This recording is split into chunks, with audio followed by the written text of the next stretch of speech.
大家好啊，我係正經飛笑啊。呢條呢係我第一條嘅視頻，算係半測試咁啦。咁亦都係試試自己啲設備，睇下個清唔清晰嘅。咁呢條視頻呢，我哋就想用十幾分鐘嘅時間呢嚟傾傾習近平主席同埋美國總統特朗普先生喺呢個釜山舉行一個會晤嘅情況，同埋讀一讀當地嘅，同埋讀一讀文章啊，嚇，讀一讀各大報章係點樣睇，同埋一啲重要嘅細節嘅。咁喺當地時間呢，10月30號呢，韓國釜山啊，迎來一場呢舉世矚目嘅外交盛事啊！中國國家主席呢，習近平呢，同美國總統特朗普呢，又喺呢度舉行咗會晤。呢個呢，都係兩國元首啊，時隔6年呢，再度見面嘅，亦都係特朗普總統啊喺個新任期之內呢，第一次同總統習主席呢舉行呢個會晤嘅。喺個百年變局嘅加速演進當中啊，國際形勢呢變亂交織啊！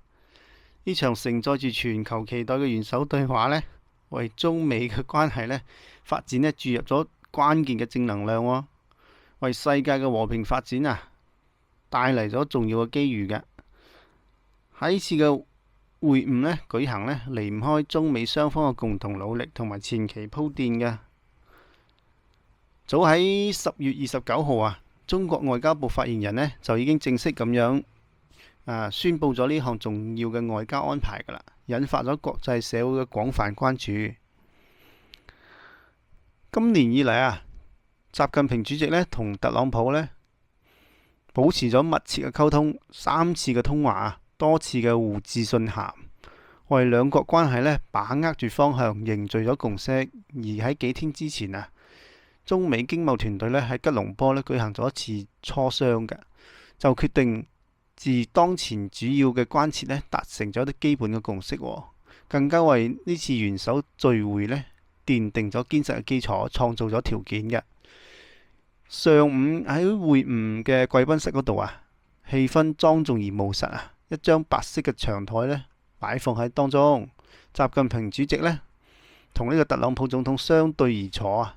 就事關中美關係嘅戰略性、長遠性嘅問題呢，以及一啲共同關心嘅問題啊，深切交換咗意見。會晤開始啊，習近平主席呢就指出咗中美關係喺雙方共同引領嘅保持總體嘅穩定啊，兩國做伙伴、做朋友呢個歷史嘅啟示呢，亦都係現實嘅需要嘅。咁面對住中美兩國嘅差異同分歧呢，習近平主席呢以及世界各國嘅領導人呢嘅視野同胸懷呢，都作出咗深刻嘅闡述。中美兩國嘅國情唔同，難免呢係有啲分歧嘅。作為世界前兩大經濟體呢，偶爾有啲摩擦呢都係好正常嘅。佢強調，面對風浪同挑戰呢，兩國嘅元首作為一個掌舵人啊，應當把握住方向，駕駛住呢個大局啊，等中美關係呢艘大船呢可以平穩向前。習近平主席呢特別指出啊，中國嘅發展振興呢同特朗普總統要求呢嘅 MAGA 呢係並唔互相違背嘅。中美兩國呢完全可以相互成就，共同繁榮。喺傾到中國嘅發展嘅時候啊，習近平主席呢同外界透露出堅定嘅信心，中國嘅發展勢頭呢總體唔錯嘅。今年前面3個季度呢增長率達到5.2%嘅，對全球嘅貨物貿易進出口增長4%。呢個成績呢係克服咗內外困難之後呢實現嘅，嚟之不易。佢形象咁比喻為中國嘅經濟呢係一片大海，規模同韌性潛力呢都比較大。中國有信心亦都有能力應對各國嘅風險挑戰。習近平主席強調啦，70幾年嚟中國始終堅持一張藍圖畫到底一樁一樁咁接住做事，從來都冇諗住要挑戰邊個、取代邊個，而係集中精力咁辦好自己嘅事，做更加好嘅自己。同世界各國分享發展嘅機遇啊！中國呢將進一步深化改革，擴大對外開放，着力推進經濟嘅實現質嘅提升同埋量嘅合理增長。呢個亦都係為中美嘅合作呢開闢咗更加廣闊嘅空間。經貿合作呢始終係中美發展嘅重要支柱啊！習近平主席呢明確指出啊，經貿應該繼續成為中美關係嘅壓艙石同埋推進器，而唔係呢個絆腳石同埋衝突點。雙方應該算大數，多啲睇個長遠嘅合作帶嚟嘅利益，而唔係陷入一個相互報復嘅惡性循環。針對兩國經貿團隊達成嘅共識啊，習近平主席呢要求雙方嘅團隊呢應該盡快細化一啲敲定後續嘅工作啊，將共識維護好、落實好，以實實在在嘅成果呢，俾中美兩國嘅同世界經濟呢食下一粒定心丸啊！據了解呢，呢次經貿共識包括呢，美方同將取消對中國加徵商品嘅10%所謂嘅10%所謂嘅芬太尼關稅啦，對中國商品加徵24%對等關稅呢，亦都將繼續暫停嘅。中方呢將相應嘅調整，針對美方上述嘅關稅同埋反制措施呢，美方呢亦都將暫停實施9月29號公佈嘅出口管制50%嘅穿透性規則1年，美方將暫停實施其對華海事、物流同埋造船業嘅301調查措施等多項嘅重要內容啊！習近平主席呢就將中美領域合作同埋國際責任提出重要嘅主張啊！佢強調啊，對話總比對抗好。中美之間啊，各個渠道、各個層級應該保持溝通，增進了解。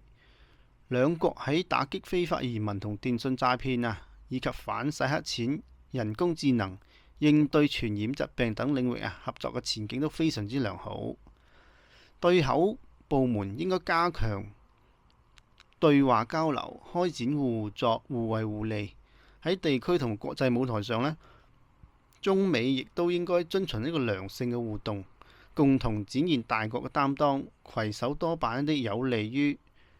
兩國同世界嘅大事、實事同埋好事嘅。習近平主席呢特別提到啊，明年中國將擔任呢個亞太經合組織嘅東道主，美國呢將主辦呢個20國集團峰會啊。雙方可以互相支持，爭取兩場峰會呢都取得一個積極嘅成果嘅，為促進世界嘅增長啦、世界經濟嘅增長啦，同埋完善全球經濟治理呢作出一個貢獻嘅。咁特朗普總統呢喺會晤當中亦都多次表達咗對習主席嘅尊重啦，同埋對中美關係嘅積極期待嘅。佢表示好榮幸同習主席呢見面。中國呢係一個 great country 啊，習主席呢係受人尊敬嘅偉大領導人咁話嘅，亦係自己多年嘅好朋友，雙方相處呢非常之愉快。特朗普總統強調美中關係一直都非常之好，將來會更加之好嘅。希望中美同美國未來呢都會更加美好。佢認為中國係一個最大嘅夥伴，兩國攜手可以喺世界上做成咗好多大事嘅。未來美中合作會取得更大嘅成就，同時呢亦都樂見中國喺2026年亞太經合組織領導人非正式會議同美國舉辦20國集團峰會係取得成功。咁呢次會晤呢都達成咗幾項共識嘅。兩國元首呢同意加強雙方嘅經貿、能源等領域嘅合作，促進人民交流等兩國合作呢成果呢可以惠及到兩國嘅人民嘅。更加重要嘅係雙方呢同意保持一個經常性嘅交往。特朗普總統期待喺明年4月訪華，並正式邀請習主席呢係訪問美國嘅，為中美關係持續健康穩定發展呢搭建起更加堅實嘅橋梁嘅。咁蔡奇呢、王毅、何立峰等呢官員都有參加呢次會晤嘅。中美元首釜山會晤嘅成功舉行呢，係中美關係發展嘅進程嘅一個重要嘅里程碑。作為世界前兩大經濟體啊，同埋聯合國嘅常任理事國呢，中美關係嘅走向唔僅關係到兩個國家嘅福祉啊，更加係深刻咁影響住世界嘅和平同發展嘅。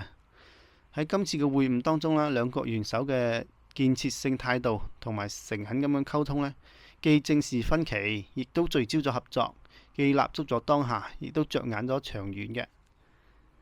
為中美關係校準航向啊，凝聚共識呢，注入咗更加強大嘅動力嘅。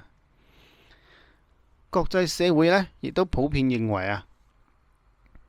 喺全球面臨諸多共同挑戰嘅當下，中美兩國可以加強溝通合作呢，係人心所向、大勢所趨。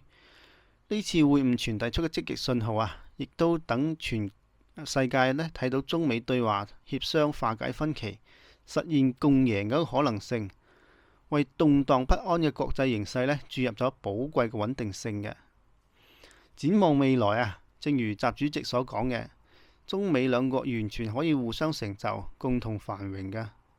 只要雙方呢始終堅持互相尊重、和平共處、合作共贏嘅原則呢，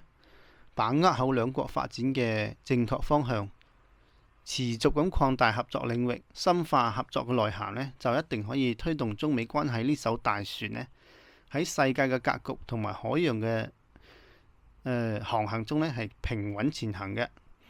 為兩國人民呢帶嚟更加多嘅福祉啊，為人類進步嘅事業呢作出更加大嘅貢獻。